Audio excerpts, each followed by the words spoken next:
नमस्कार. हॅलो सह्याद्रीच्या आजच्या भागात मी पूनम चांदोरकर आपल्या सगळ्यांचं मनापासून स्वागत करते. मंडळी, कुठलीही आपत्ती किंवा कोणतंही संकट हे आपल्याला सांगून येत नसतं. मग त्यावेळेला कुठल्याही आपत्तीमध्ये किंवा संकटामध्ये आपण काय काळजी घेणं गरजेचं आहे, कशा पद्धतीने त्या प्रसंगामध्ये प्रसंगावधान दाखवणं गरजेचं आहे, हे खूप महत्त्वाचं असतं. कधीही आपल्या रोजच्या धावपळीच्या आयुष्यात आपल्याला लागणं, भाजणं, खरचटणं किंवा अशा अनेक विविध गोष्टी घडू शकतात. पण त्यावेळेला आपण नक्की आपली स्वतःची आणि त्याचबरोबरीने इतरांची सुद्धा कशी काळजी घेतली पाहिजे या सगळ्यांविषयी आज आपण आपल्या कार्यक्रमात जाणून घेणार आहोत. आजचा आपला विषय आहे सुरक्षिततेचं महत्त्व आणि प्रथमोपचार. सुरक्षिततेचं महत्त्व आणि प्रथमोपचार या महत्त्वाच्या विषयावर मार्गदर्शन करण्यासाठी आपण नेहमीच आपल्या तज्ज्ञ व्यक्तींना स्टुडिओमध्ये आमंत्रित करत असतो. आज आपल्याबरोबर आहेत डॉक्टर मनजीत सिंग अरोरा. हे राष्ट्रीय प्रथमोपचार प्रशिक्षक आहेत.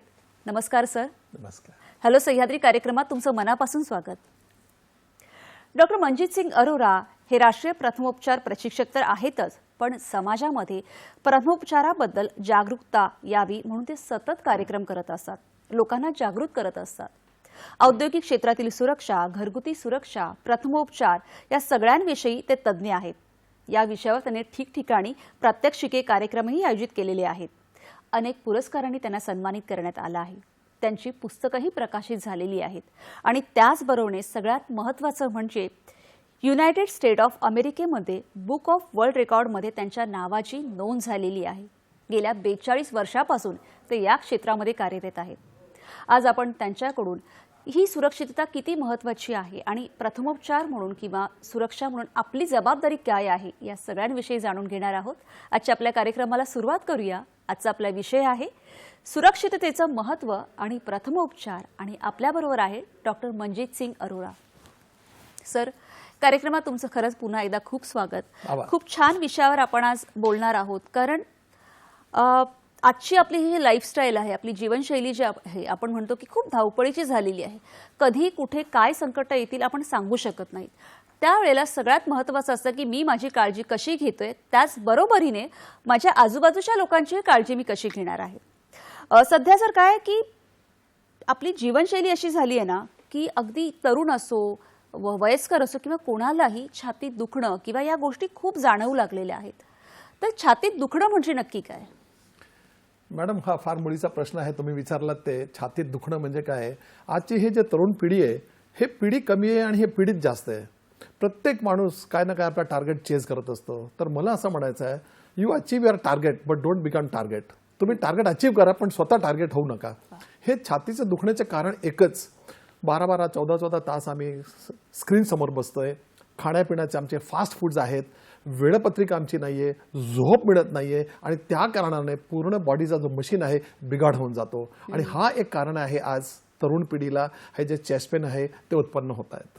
पण मग असं चेस्ट पेन किंवा हे छातीत दुखणं जेव्हा आपण हे जे म्हणतो ते दुखू लागल्यावर नेमकं काय करायचं, हेच आम्हाला कळत नाही. हा, आता छातीमध्ये दुखायला लागलं तर काय करायचं? अमेरिकन हार्ट असोसिएशन हे आमची मातोश्री आहे आणि हे आम्हाला वेळोवेळी गाईडलाईन्स देत असते. एकच त्यांची स्टेटमेंट आहे, do not neglect any chest pain. म्हणजे बोलायचा अर्थ काय, कधीही छातीमध्ये दुखणं झालं तर पटकन डॉक्टरकडे जाऊन तपासणी करून घ्या किंवा ECG काढायचं असलं तेही काढून घ्या. आणि समजा जर डॉक्टरने सांगितलं की हे हार्टची प्रॉब्लेम नाहीये, तर मग आपल्याला कळतंय की कदाचित हा ऍसिडिटीमुळे असेल किंवा माझी झोप झाली नाहीये किंवा मला टेन्शन जास्त झाली आहे, हे कारणं असतात. तर कधीही कोणालाही छातीमध्ये दुखणं झालं तर त्यांनी कधीही दुर्लक्ष करू नये. हे एकदम महत्त्वाची गाठी बांधून घ्या आज. नक्कीच. हो. म्हणजे जेव्हा छातीत दुखतं त्यावेळेला सगळ्यात आधी महत्वाची गरज आहे की आपल्या डॉक्टरकडे जाऊन त्याला दाखवणं. योग्य ते. अगदी हो. तेच.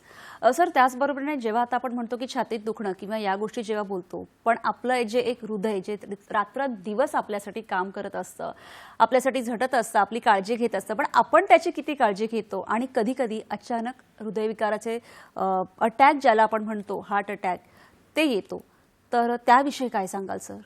हे हार्ट अटॅक आहे हे फक्त एकच शब्द झालाय. याला आपण 3 शब्दांमध्ये भांग पाडूया. एक हार्ट अटॅक, एक कार्डियक अरेस्ट आणि एक स्ट्रोक. हा स्ट्रोक जो आहे तो हार्टला नसतो, स्ट्रोक आपल्या मेंदूला असतो. हार्ट अटॅकचा काय असतो, माणूस बोलतो मला दुखतंय, मला दुखतंय, मला दुखतंय. पण कार्डियक अरेस्टचा पेशंट कसा असतो, हा माणूस रस्त्यावर चालता चालता हा असा धनकन खाली पडतो आणि बेशुद्ध होतो, तर त्याला आम्ही कार्डियक अरेस्ट म्हणतो. म्हणजे हा कार्डियक अरेस्टचा जो माणूस आहे आपल्याला वेळ देत नाही, लगेच खाली पडतो तो. चेस्ट पेन म्हणजे आपल्याला निर्णय घेतला पाहिजे की हा कार्डियक अरेस्टचा माणूस आहे की हा हार्ट अटॅकचा माणूस आहे. हार्ट अटॅकचा माणूस बोलतो, पटकन त्याला हॉस्पिटलमध्ये घेऊन जा. स्ट्रोक म्हणजे काय, स्ट्रोक म्हणजे डोक्याला. आता आपण मुंबईचा प्रवास करतो, स्लो ट्रेन आणि फास्ट ट्रेन, आणि प्रत्येकाला घाई असते फास्ट ट्रेन पकडायची. तो फास्ट जो शब्द आहे त्याला आपण समजून घेऊया आणि स्ट्रोकची परिभाषा समजून घेऊया. हा जो एफ आहे त्याला म्हणतो आम्ही फेस ड्रूप. तर हा जो लकवा होतो, स्ट्रोक येतो, चेहरा आपल्याला एक बाजूला जातो आणि आपली लाल इथून गळायला लागते. तर एफ झाला हा. ए म्हणजे माझा हात उठत नाहीये, आर्म ड्रॉप होतो, त्याचा हात त्याचा असा लोला पडतो. आणि मग आहे एस. एस म्हणजे आहे तुमची स्पीच. तर ज्याला थोडासा स्ट्रोक वगैरे येतो तर त्याची जीभ लडखडते आणि तो एक टंग ट्विस्टर असा आहे, सातारा सातारा सातारा सातारा सातारा हे बोलू शकत नाहीये कारण त्याला जीभ हलवावी लागते. तर हे झाला एस. आणि टीचा जो शब्द आहे तो आहे टाइम. म्हणजे अशा पेशंटला हार्ट अटॅकचा असो किंवा स्ट्रोकचा असो त्याला त्वरित हॉस्पिटलमध्ये नेणं हे फार गरजेचं आहे. तर मला असं म्हणायचं आहे की 15 मिनिटांमध्ये तुम्ही जर पेशंटला हॉस्पिटलमध्ये घेऊन जाताय तर त्याला आम्ही मेडिकल भाषेमध्ये म्हणतो प्लॅटिनम मिनिट्स. अर्धा तास म्हणजे फारच चांगलं, पण 1 तासाच्या आत नेणं हे फार गरजेचं आहे, ज्याला अमेरिकन हार्ट असोसिएशन म्हणते की गोल्डन आवर आहे म्हणून. तर याला आपण सोनेरी तास म्हणायचा. तर 15 मिनिटं, अर्धा तास आणि 1 तास याच्या आधी पेशंट हॉस्पिटलमध्ये पोहोचवणं फार गरजेचं आहे. तर हे झालंय हार्ट अटॅक, स्ट्रोक आणि कार्डियक अरेस्ट. नक्की. अशा ह्या 3 गोष्टी असतात. 3 वेगवेगळ्या गोष्टी आहेत. होय होय. म्हणजे बऱ्याच असं होतं की जरी चेस्ट पेन झालं किंवा जसं कार्डियक अटॅक तुम्ही सांगितले किंवा स्ट्रोक झालं तर पटकन कुणालाही वाटतं की नाही मला अटॅकच आलेला आहे, तर असं आपण नाही म्हणू शकत, बरोबर ना? नाही काय नाही सांगाल डॉक्टर? नाही. कारण हार्ट अटॅक जो असतो पेशंटचे सिम्पटम्स असे होऊन जातात, त्याचे हात आपोआप स्वतःच्या छातीला जातात आणि तो बोलतोय मला दुखतंय, मला मांदळ दुखतंय, अरे मला घेऊन जा हॉस्पिटलमध्ये. तो बोलतो, तो म्हणजे तो बेचैन होतो.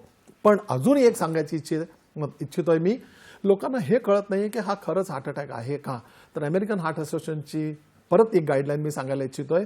आपल्या जबड्यामध्ये, जॉमध्ये कुठल्याही साईडला जर दुखणं आला, हा दुखणं एक वेगळ्या कारणाचा असतो, हा एक वेगळ्या पद्धतीचा असतो. हा दाताचा दुखणं तसं नसतं, हा काहीतरी वेगळंच दुखणं असतं, त्याला हार्ट अटॅकचे आम्ही सिम्पटम म्हणतो. तर त्या क्षणी पेशंटने त्वरित हॉस्पिटलमध्ये जावं, कुठल्याही गोळी घेऊ नका, एकामेकाची सल्ला घेऊ नका. मला असं म्हणायचं आहे की everybody should be first responder, you should not be a सल्लागार. मध्ये तुम्ही मदतगार झाला पाहिजेत की चला आम्ही तुम्हाला पटकन हॉस्पिटलमध्ये घेऊन जाता येते. हे फार महत्वाचं आहे. अगदीच अगदीच. म्हणजे कुठलीही गोळी किंवा कुठलेही औषध त्यांना लगेच न देता आधी डॉक्टरकडे नेणं हे खूप गरजेचं आहे. पण डॉक्टर, बऱ्याचदा असं होतं की आपण असं ऐकतो की हार्ट अटॅक आलाय किंवा काही दुखणं नाही, काही नाही, अचानक हार्ट अटॅक येतो, तर हे कसं काही, म्हणजे काय त्याची लक्षणं? अचानक हार्ट अटॅक येण्याचे कारण फक्त एकच, आम्ही वॉक करत नाही, चालायला जात नाहीये, एक्सरसाइज नाहीये, फिजिकल ऍक्टिव्हिटी नाहीये, योगा नाहीये.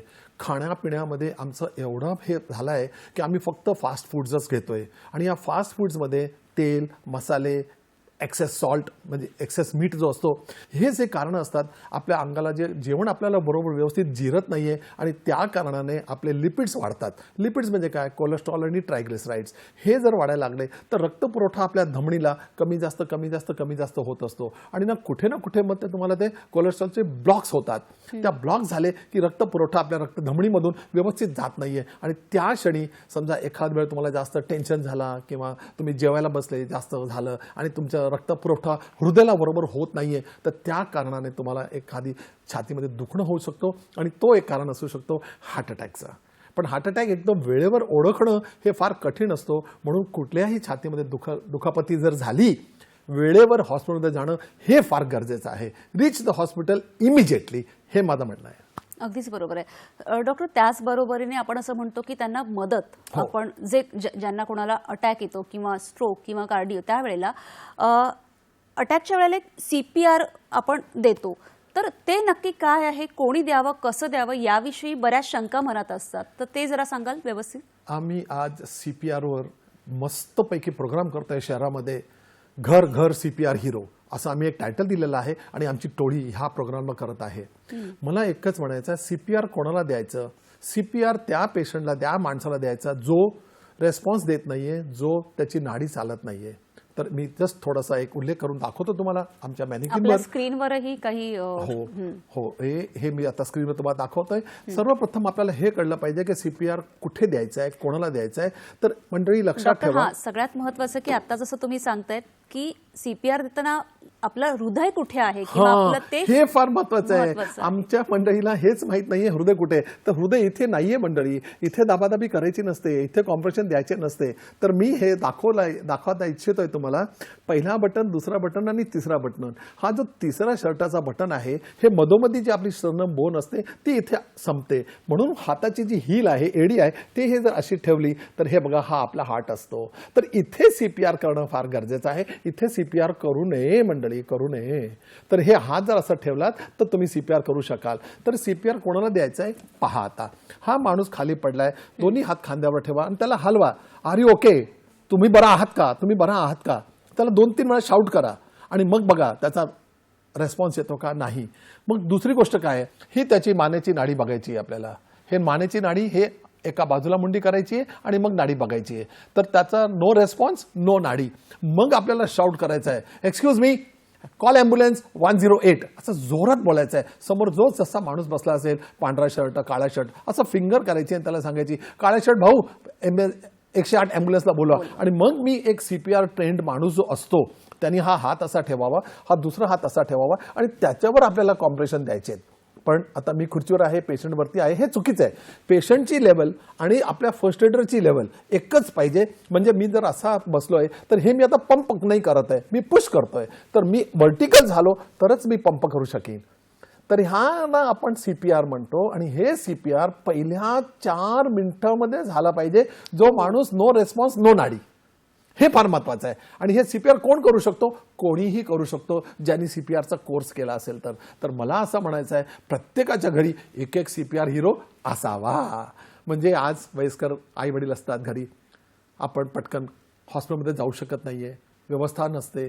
त्यामुळे आपल्याला प्रत्येकाला आज CPR आली पाहिजे. आणि हे हात असं ठेवून मग आपल्याला कॉम्प्रेशन करायचं आहे आणि त्यांच्याकडे बघायचं आहे. तर अमेरिकन हार्ट असोसिएशनची गाईडलाईन काय आहे? एका मिनिटाला सुरुवातीला 120 ठोके द्यायचे. किती ठोके? 120 ठोके.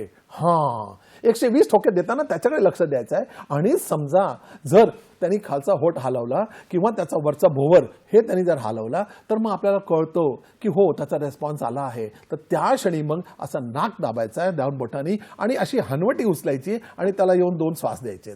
पटकन 2 श्वास द्यायचे. एक श्वास द्यायचा, मग मागे जायचा, परत दुसरा श्वास द्यायचा, मागे यायचा आणि पटकन हा हात परत छातीवर आला पाहिजे ह्या पोझिशनवर. तर अमेरिकन हार्ट असोसिएशनची गाईडलाईन काय म्हणतीये? श्वास दिल्यानंतर परत कॉम्प्रेशन करण्यासाठी हाताचा गॅप फक्त 9 सेकंडचा असावा. किती सेकंड? 9 सेकंड.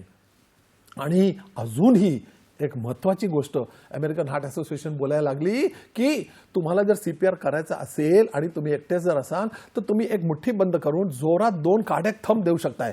थप थप. ह्याच्याने काय होतं, 10 ते 15 जूल करंट कदाचित हृदयाला भेटू शकतंय आणि तुमचं CPRचा स्पीड, वेदना तुमची वाढू शकते आणि तुमची त्याची रिकव्हरी पेशंटची व्यवस्थित होते आणि माणूस जगतो. आपला हेतू एकच मंडळी, जीव वाचवायचा आहे, जीव वाचवायचा आहे आणि जीव वाचवायचा आहे. आणि जेव्हा तुम्ही 2 श्वास देताय आणि परत ठोके करताय कॉम्प्रेशन, तर मग तो कसं होईल? 120 ठोके नव्हे, 30 ठोके 2 श्वास, 30 ठोके 2 श्वास. हे किती करायचे? अमेरिकन हार्ट असोसिएशन परत म्हणायला लागली, आपल्याला एका मिनिटाला 12 ते 15 वेळा करायचं आहे. म्हणजे व्यवस्थित माणूस जगतो. समजा तुम्ही अर्धा तास केलात आणि त्याच्या जीवात जीव नाही आला, हरकत नाही, परत देवाला प्रार्थना करून 2 ठोके परत द्यायचे आणि मग जर तो हाल्या लागला, त्याचा श्वास सुरू झाला, तर त्याला पटकन रिकव्हरी पोझिशनमध्ये ठेवा, आपल्या उजवीकडची कुशी आणि पाठीमागे त्याला थोडीशी थापाडी द्या, म्हणजे त्याचा हृदय थांबता कामा नये. ही आहे प्रक्रिया आपली CPRची, जो कोणीही करू शकतो आणि कोणीही कोणाचाही जीव वाचू शकतो. Yes. अगदी महत्वाचं आहे सर. जेव्हा आपण म्हणतो की सुरक्षिततेचं महत्त्व आणि प्रथमोपचार, तर या गोष्टींमध्ये आपल्या प्रत्येकाला सुरुवातीला जेव्हा अशी एखादी आपत्ती आली किंवा असं एखादं जेव्हा संकट येतं, तेव्हा प्रथम क्षणी काय करायचं हे माहिती असणं खूप गरजेचं असतं. त्यामुळे तुम्ही जसं आता सांगितलं की CPR कोणी देऊ शकतो, पण त्याच्या या गाईडलाईन्स जरा खूप महत्वाच्या आहेत. बरोबर. कारण बऱ्याचदा असं होतं की आपलं हृदय म्हटलं की आपण फक्त इथे वरती कुठे इथे हात ठेवतायत. नाही, हा हार्ट नाहीये, हा हार्ट आहे. हे बघा, तिसरा बटन, इथे आपली सेंटरची हार्ट संपते आणि मग हाताची जी एडी आहे अशी ठेवावी, हा हात असा ठेवावा. मी हात अंगठा का ठेवतोय, कदाचित हा लेडीज पेशंट असू शकेल, हा ब्रेस्ट टिश्यू असेल, मग हात आपण बंद करूया अंगठा. आणि समजा जर लेडीज असतील तर थोडासा हात असा वर करा आणि मग CPR करा. आपण एखाद्या बाईला किंवा पुरुषाला वाचवत नाहीये, आपण एखाद्या माणसाला वाचवतोय, जीवाला वाचवतोय. हे महत्वाचं आहे. अगदी खरं. म्हणजे तो जीव वाचवणं, तो प्राण वाचवणं हे खूप महत्वाचं. आणि त्याच्यासाठी आपल्या प्रत्येकालाच हे सुरक्षिततेचं किंवा सुरुवातीला काय करायचं त्या गोष्टींची माहिती असणं खूप गरजेचं. आणि त्याच्यासाठी आजचा आपला महत्वाचा कार्यक्रम आहे. कारण की प्रथमोपचार करणं या छोट्या छोट्या गोष्टी असतात की ज्या अगदी सरांनी जसं सांगितलं की प्लॅटिनम जे 15 मिनिटं पहिली असतात त्यावेळेला त्याला देणं हे खूप गरजेचं असतं आणि त्या आपण जाणून घेणं हे खूप महत्त्वाचं आहे. सर, जसं तुम्ही सांगितलं की CPR कोणीही देऊ शकतं, फक्त ते बरोबर हृदयाच्या त्याच ठिकाणी आणि त्या वेळेत जी आता तुम्ही गाईडलाईन सांगितली तसं देणं गरजेचं आहे. पण जसं मगाशी आपण सांगितलं की हार्ट अटॅक किंवा स्ट्रोक किंवा कार्डिओ ह्या तिन्ही पेशंटला ह्याची गरज असते का, असं काही आहे का? नाही नाही नाही, स्ट्रोकला CPR करायचा नसतो, फक्त झोपून ठेवावं. आणि दुसरी गोष्ट अजूनही एक लक्षात ठेवा, गाडीमध्ये कधीही पेशंट घेऊन जात असताना पेशंटच्या डोक्याखाली उशी ठेवू नका किंवा पेशंटचा डोका आपल्या मांडीवर घेऊ नका. आपले पाय असे ठेवा, म्हणजे पेशंटला रक्त पुरवठा मिळतो आणि त्याला शुद्धीवर येण्याची क्षमता जास्त वाढते. आम्ही चुकीचं काय करतो, हे असा करतो. एखादा कोणाला चक्कर वगैरे आली की आम्ही डोकं उचलतो. मंडळी, डोकं उचलू नका. तुम्ही डोकं उचलताय, तुम्ही एखादा असा ग्रेडियंट तयार करताय, त्याला रक्तपुरवठा होत नाहीये आणि अजून तो एखादा वेळ आकडी मारू शकेल. बेशुद्ध माणसाचा कधीही डोका उचलू नका. आणि स्ट्रोकच्या माणसाला नेहमी तुम्ही झोपूनच ठेवा, कारण त्या झोपण्यामध्ये एखाद वेळ कदाचित हृदयविकाराचा जोरात रक्त जर प्रवास सुरू झाला तर कदाचित तो रक्ताचा गोळा जो इथे सापडला गेला आहे तो परत सर्क्युलेशनमध्ये येतो आणि विरघळू शकतो. म्हणजे त्याचा जो डॅमेज आहे तो तुम्ही कमी करू शकताय. आणि अजूनही महत्वाची गोष्ट मला सांगायची मंडळी, प्लीज पेशंटला कुठल्याही प्रकारचा असो पुढच्या सीटला ठेवा, कधीही मागे ठेवू नका. का?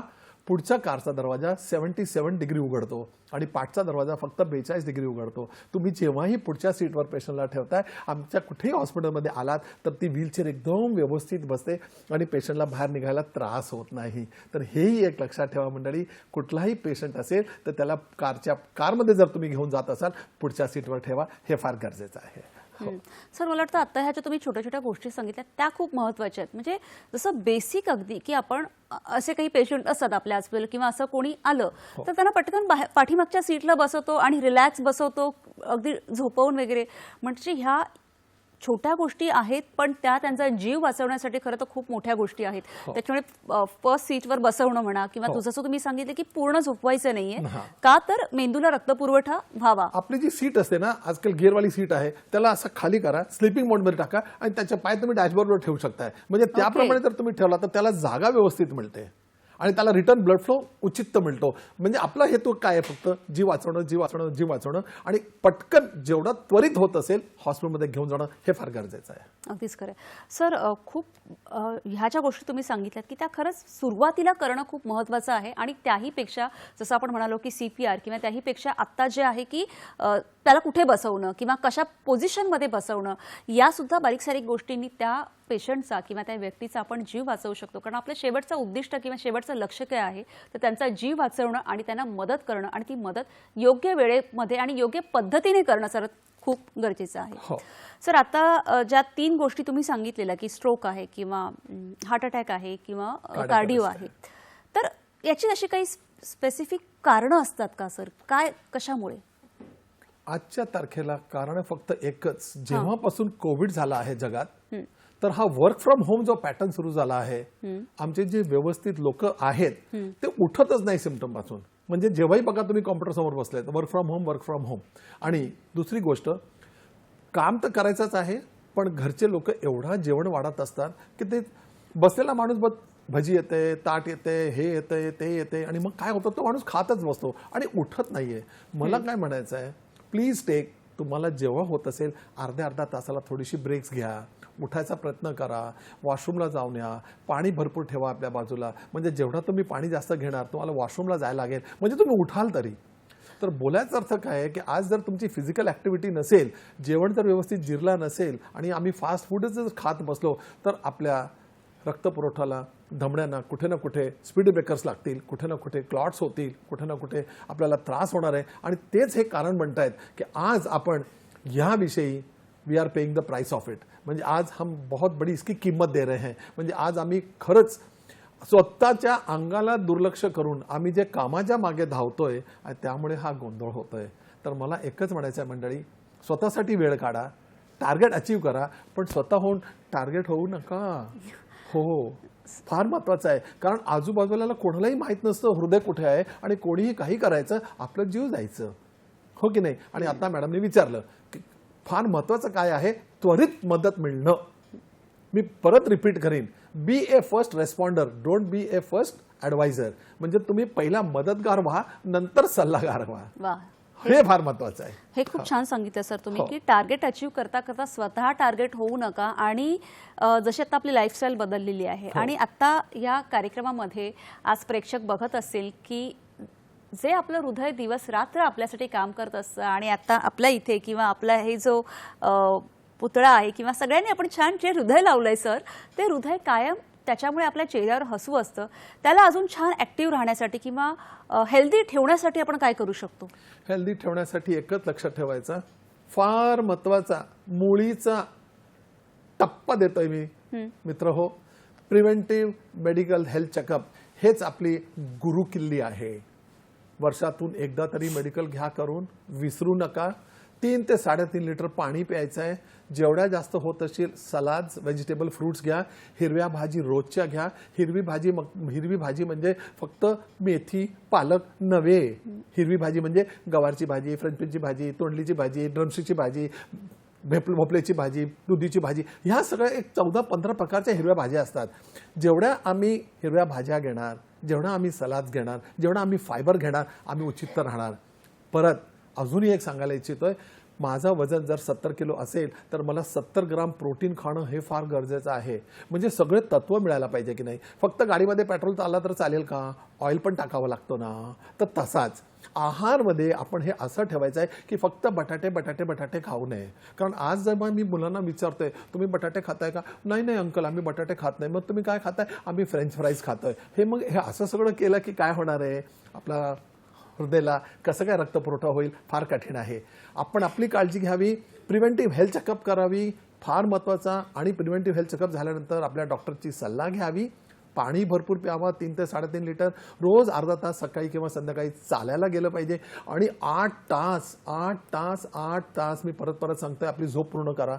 आपल्या कॉम्प्युटरला कसं रिस्टार्ट लागतो, आपल्या कॉम्प्युटरला पण रिस्टार्ट लागतो. आणि शिवाय प्लीज मित्र हो, माझी विनंती सगळ्यांना, फोनचा वापर कमी करा. आपण कामातून मोठ्या स्क्रीनपासून सुटतोय आणि छोट्या स्क्रीनला आपण मिठी मारतोय. आपण रात्री झोपताना सुद्धा उशीच्या खाली ठेवून जरा 2 वाजले की आपल्याला हे होतो, आपली झोप होत नाहीये. तर आपला जो हा स्क्रीन टाइम आहे, हा फोन जो आहे, खरंच मी सांगतोय 2 तास जर तुम्ही बंद केला, अर्धा तासपासून सुरू करा. वॉकला जाताय, फोन घेऊन जाऊ नका, आपल्या वॉककडे लक्ष द्या. तर ह्या छोट्या छोट्या गोष्टी आहेत. लिफ्टमध्ये जाताय, 2 माळे लवकर उतरा, पायरी चढायला प्रयत्न करा. जेवढा होत असेल अंगाला फिजिकल ॲक्टिव्हिटी ठेवा, स्वतःला तंदुरुस्त ठेवा आणि आपल्या देशाला अजून पुढे जाण्यात मदत करा. खरं आहे सर. जसं आता सरांनी सांगितलं की वेळी जागरूक होणं खूप महत्त्वाचं आहे. कारण आपला एक छोटासा निर्णय आपल्या स्वतःचा आणि इतरांचे प्राणही वाचवू शकतो. सर तुम्ही इथे आलात आणि इतकी छान माहिती, छोट्या गोष्टी आहेत पण त्या आपल्या आणि समोरच्याचा जीव वाचवण्यासाठी खरंच खूप महत्त्वाच्या आहेत, ती आम्हाला सांगितली. त्यासाठी खरंच खूप खूप धन्यवाद.